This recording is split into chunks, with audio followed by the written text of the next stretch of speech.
और आगे बढ़ जाना चाहिए था। कुछ तो ऐसी बड़ी चोट कर देनी चाहिए थी पाकिस्तान पर जिससे हमारे भी कलेजे को ठंडक पहुंचती। हालांकि ऑपरेशन सिंदूर में जो हुआ है वो संतुष्टि देने वाला है, लेकिन लोग कह रहे थे, वो कहते हैं ना दिल मांगे मोर, तो ये सेंटिमेंट्स की बात है। अब ऐसे में पब्लिक डोमेन में बड़ी बातें हो रही हैं कि भारत एक कदम आगे बढ़े, बलूचिस्तान की हेल्प कर दे और पाकिस्तान के कर दे 2 टुकड़े। देखिए, Baloch liberation army already Pakistan के 2 टुकड़े कर रहे हैं। जहां तक भारत का सवाल है, बलूचिस्तान हमारे दिल में रहता है। प्रधानमंत्री लाल किले से इसकी अनाउंसमेंट कर चुके हैं। अगर आपको याद है, नाम लाल किले से आया था। और जो किया जा सकता है वो हो रहा है, जो किया जा सकता है वो हो रहा है। पर मैं फिर बार बार दोहरा रहा हूं कि बलूच लिबरेशन आर्मी एक रेजिस्टेंस फोर्स है। वो कोई उन्होंने आज तक कोई टेररिस्ट रिलेटेड एक्टिविटी नहीं करी है कि इनोसेंट्स मारे हों या कुछ नहीं है। वो एक रेजिस्टेंस, वो तो पाकिस्तानी फौज कर रही है ना, मतलब वो सारी चीजें तो पाकिस्तानी फौज कर रही है। वो तो वहाँ बहन बेटियों पर जुल्म डाल रही है, लोगों को उठा ले रही है, लोगों की हत्या कर दे रही है। ये काम तो पाकिस्तानी फौज कर रही है वहां पर। बिल्कुल। देखिए, जब वो नसों को वो ट्रेन की हाईजैकिंग भी हुई थी, इन्होंने सिर्फ पाकिस्तानी फौज के लोग मारे।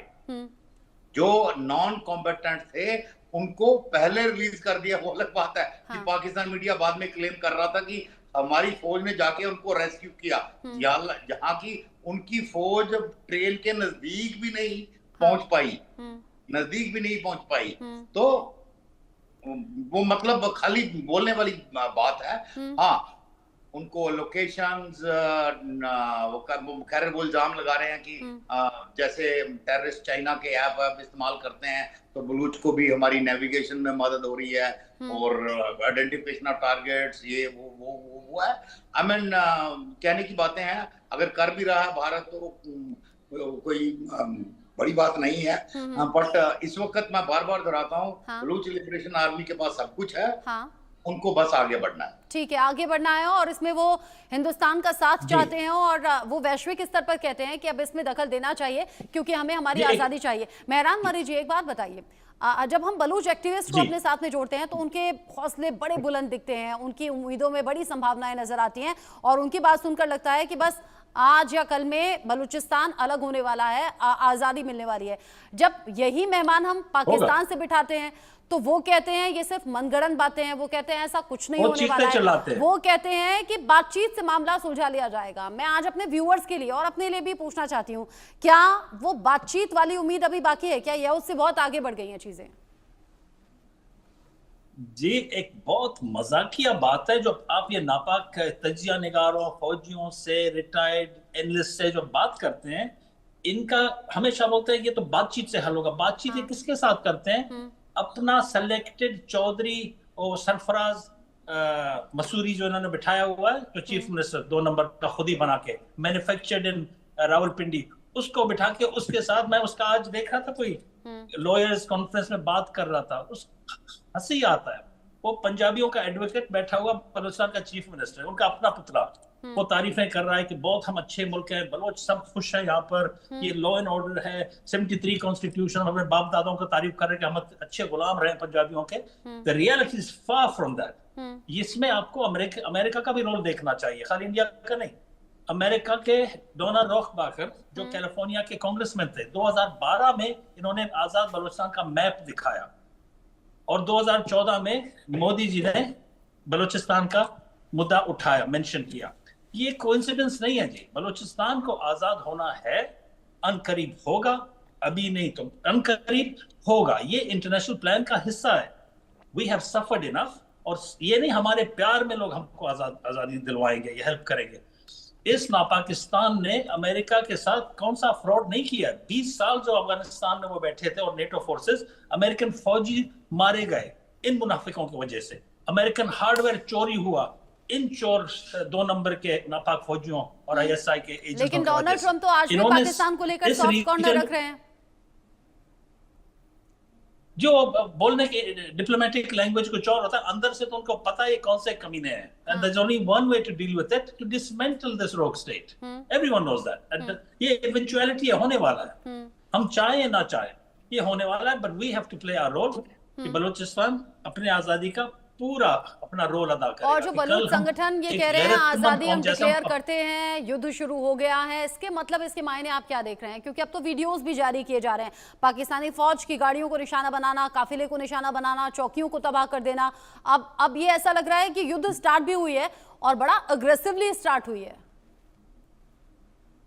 मेहरान जी, जो भागते हुए फौजियों को आखिरी पीछे से ठुड्डा मारने में बलोचों का थोड़ा दिल ठंडा हो रहा है, वही हो रहा है इनके साथ। मैं भी देख रहा था कि लास्ट 48 आवर्स में भी इनके ड्रोन भी गिराए जा रहे हैं, इनको आर्मी को भी काफी बुरे तरीके से मारा जा रहा है रात के टाइम। ये भी बदौलत अमेरिका का प्रेजेंस जो अफगानिस्तान में था, बलोच के साथ अभी टेक्नोलॉजी है, जो इनके ड्रोन भी गिरते हैं, इनके फौजी रात में भी मरते हैं। तो अभी बलोच वो बलोच नहीं रहा 1973 वाला। आप कह रहे हैं कि बलोच 1973 वाला नहीं रहा, आज 2025 चल रहा है। लेकिन जामवाल सर, ये भी तो सच है ना कि बलूचिस्तान की ये जंग आज की नहीं है, ये जो संघर्ष है ये बड़ा पुराना हो गया है। लेकिन हाँ, संघर्ष किसी नतीजे तक पहुंचता है, क्या वो टाइम आसपास है? और क्या ये जो पाकिस्तान और भारत के बीच में जो क्लैश हुआ है, क्या ये बड़ा रीजन साबित होगा बलूचिस्तान की आजादी के लिए? देखिए, मेहरान साहब ने एक मैप का जिक्र किया जो 2000 तकरीबन 13-14 में अमेरिका ने मतलब ओपन किया था। वो काफी इंटरेस्टिंग चीज है। और उसमें उस मैप में खाली बलूचिस्तान का जिक्र नहीं है, उसमें खैबर पख्तूनवाला की अमल को ऑलमोस्ट अफगानिस्तान में शामिल कर लिया गया था, right up to Indus. Interesting बात है कि इस मैप को रिवाइज किया गया है 2020 में। रिवाइज किया गया है, ये भी अगर आप थोड़ा डीप रिसर्च करें तो वो भी आपको दिख जाएगा। हाँ। इसमें इंटरेस्टिंगली बलूचिस्तान इंडिपेंडेंट है इस मैप में। ये खैबर पख्तूनवाला तक ये अफगानिस्तान में शामिल है। और चेंज क्या किया गया, गिलगित को भारत में शामिल कर दिया गया। अच्छा, ये अगर 2020 की आप रिवाइज मैप जो है इनका, मतलब इतना ओपनली अवेलेबल नहीं है, पर कई जगह काफी इसकी चर्चा है इस मैप की, और कुछ लोगों ने देखा भी है। ये जो अमेरिका में है, ये चेंज किया गया 2020 में। अब ये क्यों, किन कारणों से अमेरिका के डीप स्टेट ने या क्यों चेंज किया गया, वो अलग कारण है, वो किसी दिन कभी और डिस्कशन में आ सकते हैं। पर यस, इस वक्त अमेरिकन डीप स्टेट का पीओके भी कुछ दिखा क्या जामवाल साहब? पीओके को लेकर भी कुछ नया दिखा क्या? देखिए, पीओके पे मेरा विचार बड़ा क्लियर है।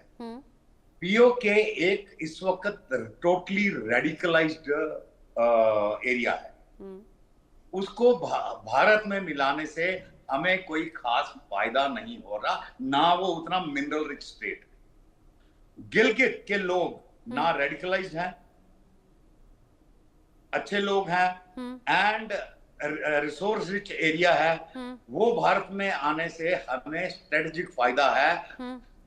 हम अफगानिस्तान से सीधा मिल जाते हैं, हम ताजिकिस्तान, पूरा सेंट्रल एशिया रिपब्लिक, और उसके थ्रू रशिया से हमारा डायरेक्ट लैंड रूट हो जाता है। चाइना पाकिस्तान से कट जाता है। हमारे हजार स्ट्रेटेजिक बेनिफिट्स हैं। तो